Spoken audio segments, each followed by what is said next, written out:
इसके अलावा sir swing trade के नजरिए से इन्होंने दो नाम यहाँ पर दिए हैं, आपसे जानना चाह रहे हैं कि बेहतर अपॉर्चुनिटी किस में बन रही है। एक है आंध्र शुगर और दूसरा अशोका अशोक लेलैंड।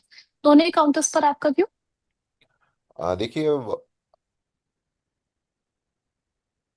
अशोक लीलैंड की अगर बात करें तो एक अच्छा खासा अप मूव इसमें आप देख सकते हैं। 155 के लेवल पर एक हम्म। अच्छी बाइंग ट्रिगर हो रही है। 180 से लेकर 190 तक के लेवल का आप इसमें आने वाले समय में देख सकते हैं। जबकि दूसरा स्टॉक आपने आंध्र शुगर आर- सर, ANDHRASUGARS। आंध्रा शुगर। आंध्र शुगर। देखिए, आंध्रा शुगर की अगर बात करें तो स्विंग ट्रेडिंग में अभी फिलहाल इस काउंटर को अवॉइड ही करके चले, क्योंकि लोअर लेवल हम्म। जो कि थे 78 के आसपास, इसमें एक अच्छी खासी बाइंग अपॉर्चुनिटी थी। लेकिन जैसा कि अभी चार्ट पर देख रहे हैं तो एक डाउनसाइड मूवमेंट आने वाले समय में आप देख सकते हैं। और अगर 77 के आसपास आता है तो ही इसमें एक फ्रेश बाइंग करें। ठीक है। इसके अलावा सानवी जी का सवाल है वीबीएल को लेकर के 524 के भाव पर इन्होंने खरीदारी कर रखी है। अभी इनकी बाइंग प्राइस से काफी नीचे फिसल चुका है सर। क्या किया जाए? बिल्कुल, एक तो हाईस की तरफ इन्होंने बाई किया है, पोजीशन है, अब आगे होल्ड करना चाहिए।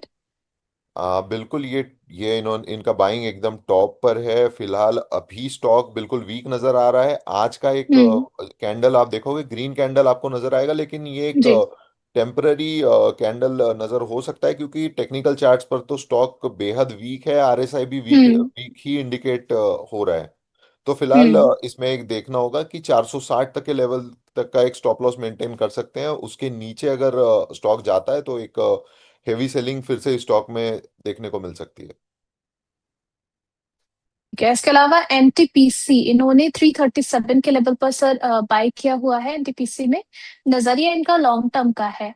अब इनकी दो मानसिकता हो सकती है कि या तो ये जानना चाह रही हैं कि होल्ड करे तो क्या इनके लिए ज्यादा प्रॉफिट यहाँ पर मिल जाएगा लॉन्ग टर्म के लिए अगर होल्ड करके चलेंगे, वीबीएल और एनटीपीसी दोनों में ही।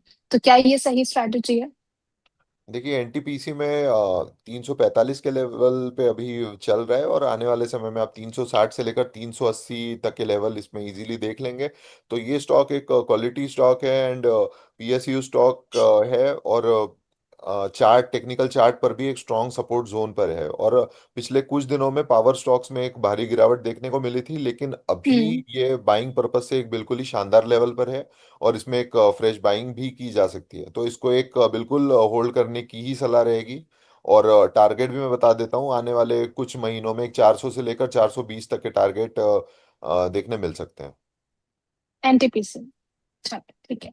इसके अलावा एकस को लेकर के विनीता जी का सवाल है। 255 के भाव पर इन्होंने खरीदारी कर रखी है। लास्ट सेशन की बात करें, एक अच्छी तेजी इसमें बनती हुई नजर आई। अभी भी देखिए तो अप ट्रेंड में ही नजर आ रहा है। 259 के लेवल पर है। 1.30% की अपसाइड के साथ में बने रहना चाहिए सर एकस में।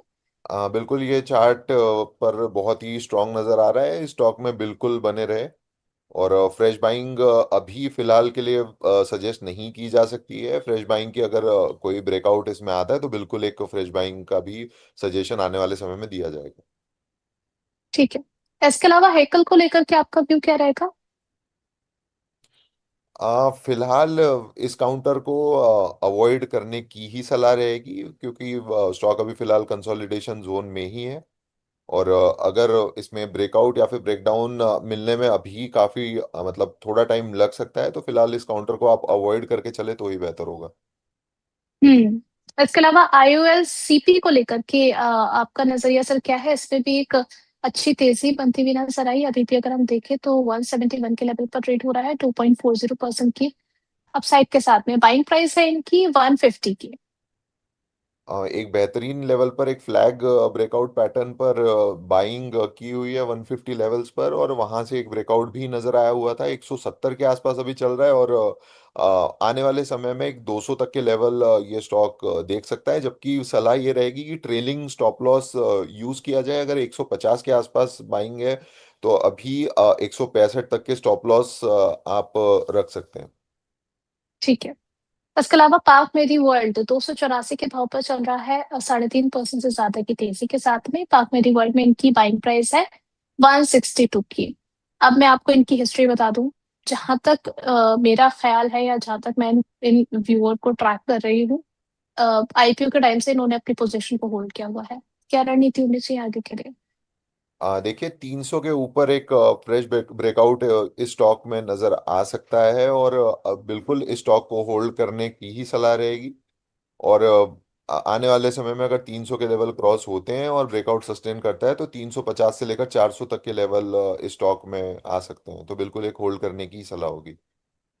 चलिए ठीक है। इसके अलावा पिंटू जी का क्वेश्चन है एमआरपीएल को लेकर के। बाइंग प्राइस है 173 की, अभी 148 चल रहा है, यहाँ पर भी पोजीशन होल्ड कर सकते हैं? ये भी स्टॉक बिल्कुल एक टॉप पॉइंट पर ही बाय किया हुआ है, लेकिन फिलहाल अभी 145 के आसपास के लेवल पर स्टॉक ने एक सपोर्ट लिया हुआ है। तो बिल्कुल आप इसमें होल्ड कर सकते हैं। एक 140 का स्टॉप लॉस आपको मेंटेन करना होगा। और आने वाले समय में अगर ये सपोर्ट अगर सस्टेन करता है तो एक 180 से लेकर 200 तक का लेवल देख सकते हैं। चलिए, एक और हाइस पे खरीदा हुआ stock, new India assurance company 183 पर चल रहा है। इन्होंने खरीदा है 207 के भाव पर। क्या एवरेज करना चाहिए इसमें इन्हें? बिल्कुल एवरेज करने की बिल्कुल सलाह नहीं होगी।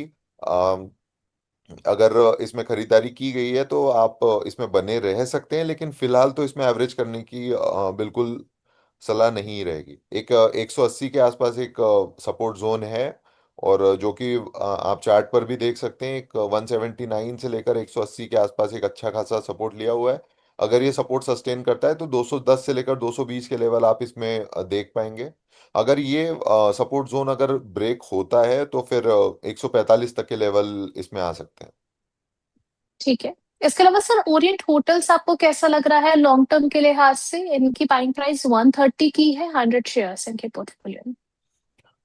ओरिएंट होटल ने भी एक 108 के आसपास पिछले कुछ सेशन में ब्रेकआउट दिखाया हुआ था, और एक अच्छा खासा मूव भी देखने मिला। 145 के आसपास स्टॉक ट्रेड कर रहा था। अभी अगर इस स्टॉक में अगर पोजीशन है तो आप बिल्कुल बरकरार रह सकते हैं, आप इस पोजीशन को होल्ड कर सकते हैं। और अगर स्टॉप लॉस की अगर बात करें तो 128 का स्टॉप लॉस आप इसमें मेंटेन कर सकते हैं। ऊपरी लेवल पर अगर टारगेट की बात की जाए तो एक 150 से लेकर 160 तक के टारगेट इसमें इजीली देख सकते हैं। ठीक है। इसके अलावा स्टड एक्सेसरीज, इस पर आपका व्यू क्या रहेगा? 465 के लेवल पर चल रहा है, 1.5% से ज्यादा की तेजी के साथ में। 456 की इनकी बाइंग प्राइस है, 25 शेयर है। बिल्कुल 560 के लेवल से एक भारी गिरावट स्टॉक में देखने को मिली थी। फिलहाल आज ही स्टॉक ने एक थोड़ा सपोर्ट लिया हुआ है, जो कि एक लाइक मार्केट अपॉर्चुनिटी बाइंग हम लोग बोल सकते हैं। डिस्काउंटेड रेट पर एक स्टॉक अगर अवेलेबल है तो उसमें बाइंग देखने को मिल रही है। 1.5%, 1.5 से 2% के आसपास इसमें एक अपसाइड देखने को मिल रहा है। तो इसमें बिल्कुल एक फ्रेश एंट्री भी ट्रिगर हो रही है, फ्रेश एंट्री भी ली जा सकती है 530 से लेकर 560 तक के लेवल्स के टारगेट के लिए।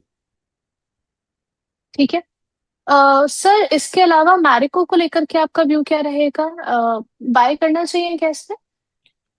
देखिए एफएमसीजी स्टॉक्स में पिछले कुछ दिनों से एक हेवी रेड कैंडल सारे ही स्टॉक्स में नजर आई थी, बट जो रिकवरी पिछले 2-3 दिनों से हम लोग स्टॉक में देख रहे हैं, तो बिल्कुल आने वाले समय में ये भी स्टॉक्स एक अच्छा खासा परफॉर्म कर सकते हैं। अब क्वार्टर रिजल्ट पर भी डिपेंड करता है कि अगर क्वार्टर हम्म। रिजल्ट्स अच्छे आते हैं तो आने वाले समय में इसमें 900 से लेकर 950 तक के लेवल्स बिल्कुल देखने मिल सकते हैं। बिल के बारे में भी आपसे समझना चाहेंगे सर, जिस तरीके से इसमें एक पॉजिटिव मूव बनता हुआ नजर आया और क्वार्टर रिजल्ट्स भी आने वाले हैं, आगे के लिए क्या रणनीति होनी चाहिए?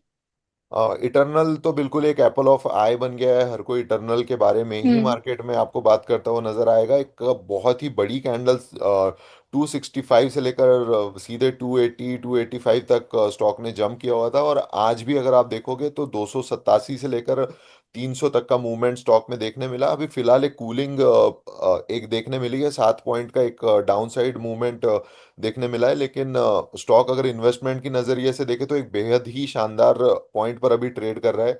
300 से लेकर 305 तक के लेवल पर इस स्टॉक में एक ब्रेकआउट के चांसेस है। अगर 305 के ऊपर स्टॉक सस्टेन करता है तो फिर आने वाले समय में आप 400 से लेकर 450 तक के लेवल इंटरनल में देख सकते हैं। ठीक है। गौरव सर, आपसे 1-2 मिनट अगर और मिल पाए तो कुछ और सवाल है, उनके बारे में क्या राय ले सकते हैं? बिल्कुल बिल्कुल। चलिए, ठीक है।